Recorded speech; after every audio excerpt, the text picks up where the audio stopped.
Hello, everyone. Thank you so much for joining us. We are at the American Hotel in Sag Harbor in the beautiful atrium room with Renown Sommelier and best-selling author Vanessa Price. Hello. And today I'm really excited because we are going to be pairing wines with different types of breads. And the reason we chose bread was because there's been a very big uptake in the consumption of bread over the last year. Obviously, it's a comfort food. And I want to thank Left Hand Coffee for providing us with the baked goods. So, Vanessa, tell us what we have here. For the breakfast options, we have the classic croissant, Yes. then pain au chocolat or a chocolate croissant, and then a blueberry muffin. And then to pair with them, we're actually going to be doing quite a few different dynamic wines. So for the first one, we have, for the classic croissant, we have the Champagne Louis Roeder. This is the Brut Premier, which is the Brut multi-vintage from the house. So the reason I paired these together is because a croissant is very light, it's very flaky, it's very doughy, it's very yeasty, right? This is like the quintessential bread.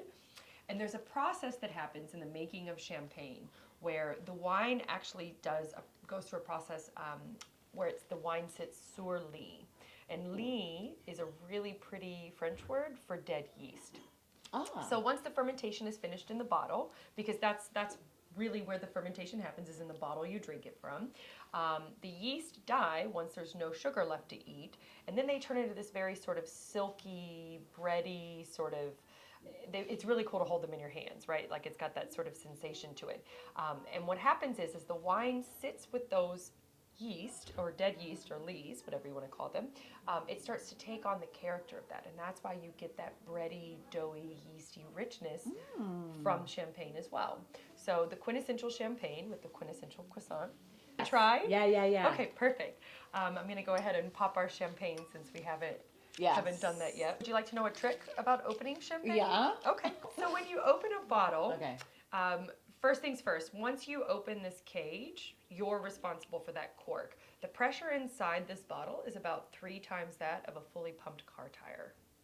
So when you do the shake and the pop, that cork could come out at as high a speeds as like 28 miles an hour. The other thing that surprises people is that you don't actually turn the cork.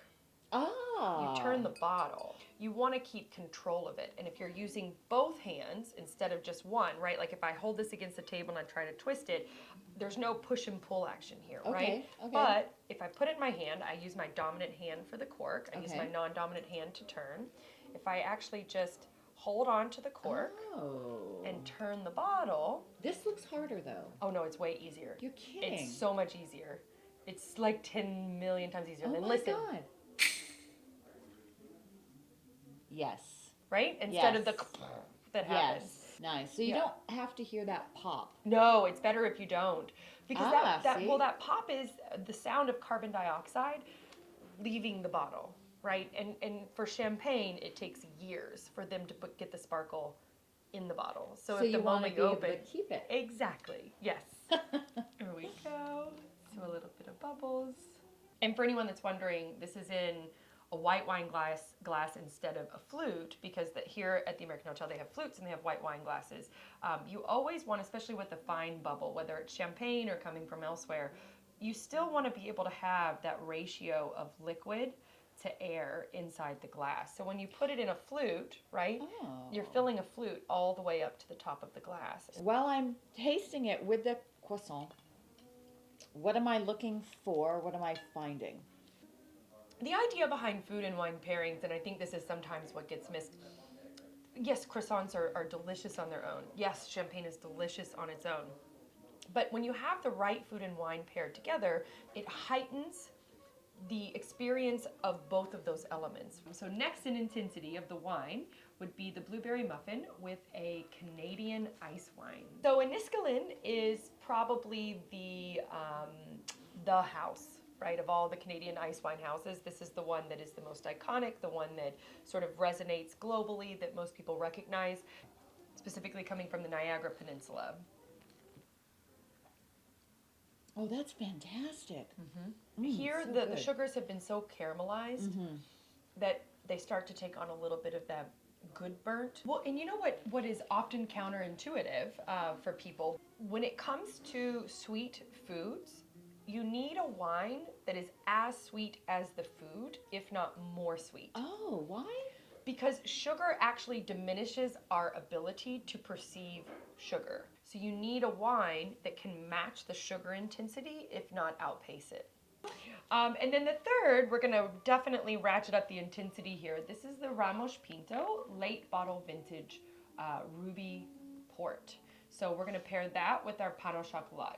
So the chocolate that's inside these types of croissants is very dark and very bitter, right? So you need something that can work with that bitterness without, if it's too sweet, it just sort of makes the chocolate feel strange, right? Because this isn't milk chocolate, it's dark chocolate. But if there's no sweetness to it, then the bitterness is gonna work against it, right? So you've gotta draw that line of sweet and bitter together, and a ruby port does that really well.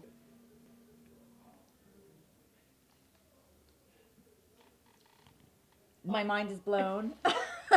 My mind is totally blown. It's not just hogwash. Well, that was a great breakfast. Okay. Now yeah. we are moving on to lunch. Perfect. So we have moved on to pairing typical lunch breads with wines. So why don't we just dig right in this time? Let's do it. Okay.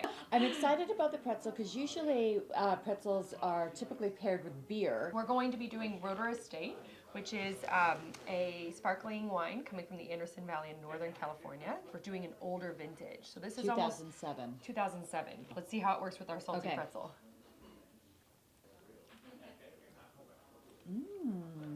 I could have that for lunch.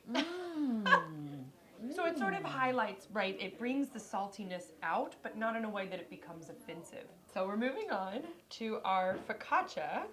So a bit more of a savory bread version for lunch. So I specifically chose a Chianti Classico coming from Quercibello, which is a phenomenal estate in Tuscany. Not only are they biodynamically farming, which is like a step above organics, they're also vegan. So the tomato with the Sangiovese, which is the type of grape that Chianti is made from, it pulls out that red fruit tomato sort of character. And now These we're are the moving to a banana bread. nut bread, which really is that perfect mid-afternoon tea time between lunch and dinner type of bread. So for this one, we're going to be doing a Barsac, which is a lesser known appellation within Sauternes. So the folks here could choose to label as Sauternes, or they could choose to label as Barsac. But Barsac folks are very proud of being Barsac. So it's a geographical area. I love when just the smells, Oh, you know it's gonna that work. is not what I was expecting. It's Oh, that savory is- and sweet, just like our banana nut bread. Lunch. That was lunch. Now dinner. So now we are on our third meal of the day, which is dinner. Tell us what we have here, Vanessa Price. We're going to start with the sourdough. And with that, we are going to be doing the Domaine Haute Rosé. With the rosé, they're both very bright, very Ooh. lean, right? Oh, that's a lovely, bright complex. Yeah, that's a good combo. Next, let's do the rye. So here we're moving to something that really has that bitter sort of component, that really sort of, as you said, the caraway seeds. Oh, It's got so a bit lovely. of that like fennel anise sort of character. And we're going to move to our Hermitage. So this is the de Las Frères Hermitage, which is an appellation in the Northern Rhone Valley that's based on Syrah. Oh, it follows that caraway so lovely. And then our last bread. Who knew wine and bread? Definitely It's a our- must experience. So for our most intense red, or most intense bread, we have our most intense red, which is the Chateau Certain de Mai, which is a Pomerod wine. So this is based on Cabernet Franc and Merlot. Oh yeah. Oh, that is so earthy. Right? It just Okay. sort of pulls the pumpernickel out. Cheers. Cheers. Thank you for having me. Cheers.